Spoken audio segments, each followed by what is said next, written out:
yung fact na meron ka pang counter set pa rin, yung Holy Baptism, actually sobrang bilis nun ngayon. Ang dali niyang patamahin. Tsaka parang napansin ko yung animation niya medyo lumapad. Yung ano, yung parang ulti. Lancelot, no? Yung ulti? Oo, yung Holy Baptism ba yan? Oo, yun yung ulti eh. Yeah. Tingnan natin, this is Ready J. Rafaela, alaban sa gustong bumawi na Onyx. Napunta na kay Class S na limaw ang Baksha. Ngayon na nga. At nag-iba rin, yung Ruby ay saan pupunta? Rome. Ruby. Mula kay Yoshinu. Ito na, bakbakan. Para sa game number 2. And gusto ko tong matchup na to kasi iba yung mechanics iba yung idea ng dalawang jungler No, yung isa naman, yung isa or itong Sensui na Akai, malakas pagdating sa objective. Ito namang si Ryzen, siya ang pwedeng umagaw ng objective dito at na-force kagad yung flicker. By the way, Ni Yoshinu. By the way, yung tatlong hero na nakita niyo sa may mid lane, naka-wilderness blessing lahat yan. So, bibilis niyan. Bilis niyan, fast pace. Takbuhan. Oo, tapos mga, napakabilis na. Tapos, nakaano pa yung lahat ng sapatos na emblem na ata ay ilalagay dito, boss. Yeah, kung nakikita niyo si Terizla, merong mga sparkling sa kanyang mga muscle.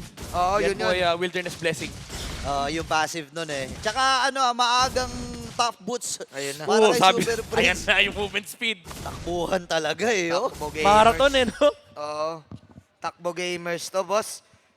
Yung side naman ng Onyx, medyo kunat and cooldown pero takbo gamers. Grabe, ito yung Black Parade. Oo, the Black Parade. Ngayon kasi importante na yung movement speed di ba?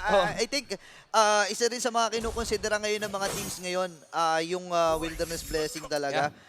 Pero I think Blacklist International medyo alam pa naman nila kung ano gagawin Maaga pa para dito sa unang turtle ng ating game. Pero maagang pagpwesto rin para sa ating magkabilang jungler. Inaabangan nila kung kailan or kung paano tatayo itong pagong na ito. Ayan na. Okay, sa baba ay merong i-clear sina Gem. So maghihintay muna si Edward bago siya pumunta dito sa may bandang turtle. Mauunang Onyx sa pwesto. Can Blacklist go for the counterplay? Yan. Heavy spin available pero Okay. penalty zone habang river manipulation nilatag natin si Yoshino tumatakbo. Level 3 lang siya rito pero hindi siya tatamaan nung lason mula sa Terizla. Atrasan ang kupunan ng Onyx Philippines at Blacklist International. Tatry nilang i-save itong first Edward. turtle ng ating game. Gravy! Edward umarap ulit and Yue. Nakita mo ba si Yue dun? Naging robot tapos Oo. bumanat ng bumanat. Naging Pylax din na-save na naman yung retry, na-force out yung jungler ng Onyx, and invade na naman si Sensui. Oh my, ang galing. Ang galing ng mga micro decisions ang Blacklist and would like to commend Yue on that part. Midnight. Sa kanya ako nabilib doon pero ikaw ba? Edward, grabe. Yung Edward jump, pa rin. Yung jump na naman. Sa Yung likod, Turtle turn. Hindi Lord lang ang tina-turn. Turtle din, tina-turn. Penalty zone into flicker onto the backline, just getting the catch on the jungler. Ready, Jay? Okay. Yun yung movement speed na sinasabi mo Midnight kanina. Post the retry, boss. Ang hirap habulin. Napagamit pa ng retry. Doon sa pagkakataon na yon. Matagal pa naman ang turtle. Pero yung mga ganong situation, i-report mo na yun Okay, nag-retry Oo, nag-retry, boss. Nag-retry boss. Uy. Ay, hindi. Nakita niya ba yung orange? Pero Okay. hindi. Kasi si Yue dito mabawa flicker din. Double dash. Habang yung penalty zone. Sakto! Yung river manipulation at si Gem may babagsak. First blood para sa mga agents. May bago na atang duo in town ng agents. Edward plus Yue. Edward getting the counterplay kay Gem. At itutuloy pa nila kay Nets. May kasunod pa. Nandun yung pagdamba. At ang paghatak mula kay Yoshinu. Pero sabi ng Blacklist International, sige, laban natin, Super Prince. Super Prince. River manipulation. Pero si Ryzen, andito sa may bandang likod. Pagulong-gulong lamang. Oh Pero my. magdedesisyon siya na umatras. By the way, gold lane to. Nandito yung Lima sila. Gold lane to, 4 minutes. 5 sila nandito. Nagiging agresibo na ang Blacklist International. They want to get another early game lead. This is Super Prince also trying his best doon sa mga latag. Ang gaganda ng mga latag ni Super Prince na napapansin ko sa mga last few matches. Pero nakakawala lang bigla ang Blacklist doon. Kinukulang pa sa damage ang Onyx. Tsaka ang ganda rin ng hatak doon yung I'm offended play ni Yoshino. Yeah. Talagang nagkataon lang nabitin pa sila sa damage. Oo. Kung hindi, may pagkakataon sana silang umisa doon. Pero yung Turtle ay pabuhay na rin at nakaabante na. Nag-aabang na ang magkabilang kupunan dito. Turtle is now half health.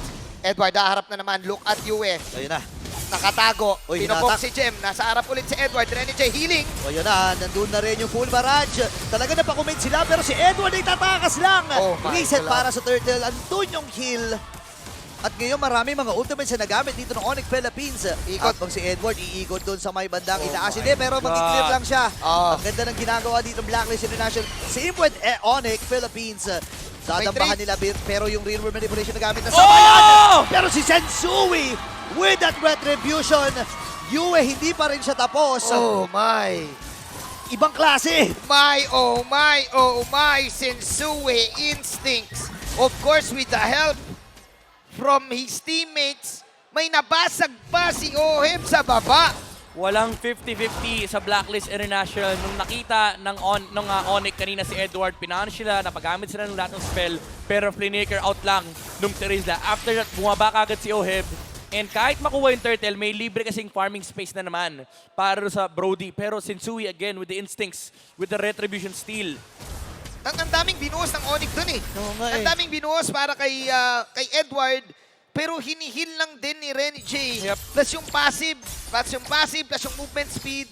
So yung resources, naubos lahat sa Onyx para dun sa round 2. Actually, magigets mo yung idea dito ng Onyx Philippines na pag walang XP lane, medyo may kalamangan tayo pagdating sa Turtle fight. Kaya lang ang problema, go signal kasi sa Blacklist International, yung green, green light yun eh, para sa kanila eh. Macro talaga yung habol ng Blacklist dito. Parang kapag sure Turt, nandun yung Turtle turn. Kapag hindi sure yung Turtle, Oheb, spring push ka. Dalawang core na yung nabasag dito ni Oheb ha. Medyo masama ito para sa Onyx Philippines. Pero so far naman, nasa magandang position pa rin sila at naagaw. Naagaw yung purple ni Sensui ay parang dinaanan lang yung purple na yon. So goods na goods ang buhay ngayon ng Blacklist. 2.5k. Another clear mo lang yung mid moment for the side of Onyx. Ito yung wala ka na kasi ibang gagawin, clear mid lang. Clear mid mo na lang dahil Eagles na tayo. Magka-counter nakaw ba si Ryzen doon sa purple? Magsasabay ang purple at ang turtle. Pero humaharap na. Pero Humaharap na si Sensui. kakaiba si Sensui dito ha. Pinapatunayan niya, okay, wag muna kayong sumama dito. Sige, bibigay namin yung purple buff. Pero ang problema, ang importante dito, yung shield na addition na para dun sa turtle, walang contest na nagawa Grabe. ditong Onyx. Oo. Grabe yung box ng Blacklist International. Talagang alam nila kung saan sila mag-objective. And look at this, yung space na binibigay para kay Oheb, may malaking teritoryo yung Blacklist International na hindi pwede pasukin ng Onyx. Makati na yan. Gumuguhit na yan. Sakit na ng mga normal. Oh, di pa nga nagpa-participate si Oheb sa laban. This is a crucial game for Onyx to do a comeback. It's really hard dahil mukhang 2 steps ahead ang Blacklist lagi sa mapa. Yun yung nangyayari. May tatry ang Onyx, pero hindi nadadodge eh. Parang bago pa nila gawin, too late na. Pero kapansin-pansin yung respeto ng Blacklist at Onyx doon sa kits na meron ng bawat kupunan na meron sila. Kasi kung titingnan mo, napakababa ng score nito eh. 1-0 pa rin lang. And papunta na tayo sa 9-minute mark. Oo nga. Ayaw mamigay Diba? Ayaw mamigay ng jungle. Okay, nanakaw ba? Naretry Hindi, na rin. Nakuha niya, Hindi, nakuha hindi, nanakaw ni Sensui. Na- Purple ni Ryzen, purple ni Sensui yung hawak ni Oo, Ryzen. ito yung kanina pa ni Ryzen. doon. Agawan. So, Bigay lang. so another knockout for Sensui. This time, 50 seconds ang Lord. Lord na to, no? Yeah. Tatlong turtle ang meron nasa side ng Blacklist. Looking at, of course, the damage output. Magkakabigayan na, boss. Oh, Yoshino dito. Nakita ni Sensui. Medyo nanggigihil niya. Gustong habulin eh. Pero sabi dito ni Sensui, maya na pala. Oo. Kasi 30 seconds eh. Dapat walang mamatay doon sa unang Lord ng ating game. Clear mid lang ulit. Clear mid. Okay, Void Crystals. Clear mid.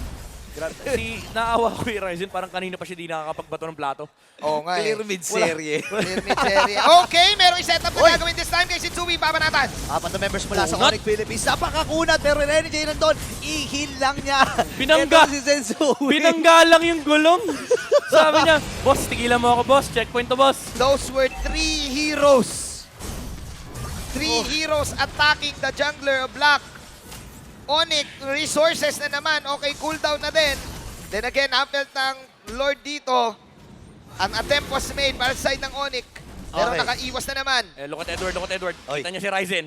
Nagtipin na rin actually si Nets para makasama siya dito sa potential Lord dance na maating makikita. Pero sinusunog lang ng ng Molten Essence ni Oo Sensui nga eh, yung lakad Lord lang. Si Edward, grabe oh. Lakad-lakad lang yan eh. One-man army. One-man One-man army. army. Si Yoshino, Uy. makikita. Knock-up. Ayun si Yoshino. Kuya Ed. Wala na si Edward ng Mr. Frontman. Grabe. Grabe. The front line is really... Okay. Si Edward Zone. Okay, tignan natin the Edward Zone. Nasaan? Nasaan si Jacob? Hindi magkakitaan. Ngayon Oo. si Jem, napadamba na si Jem dito ha. Ryzen, Pwedeng Ryzen. samantalahin Okay. ng Blacklist kung sino Oh nagamit my din. God! Si Ryzen ang kanila puputirahin. Sensui with the Lord. River Manipulation nagamit din. May makakakuha ng isa. Babagsak si Ryzen kasama ng Grabe. Lord. Sobrang linis nung take.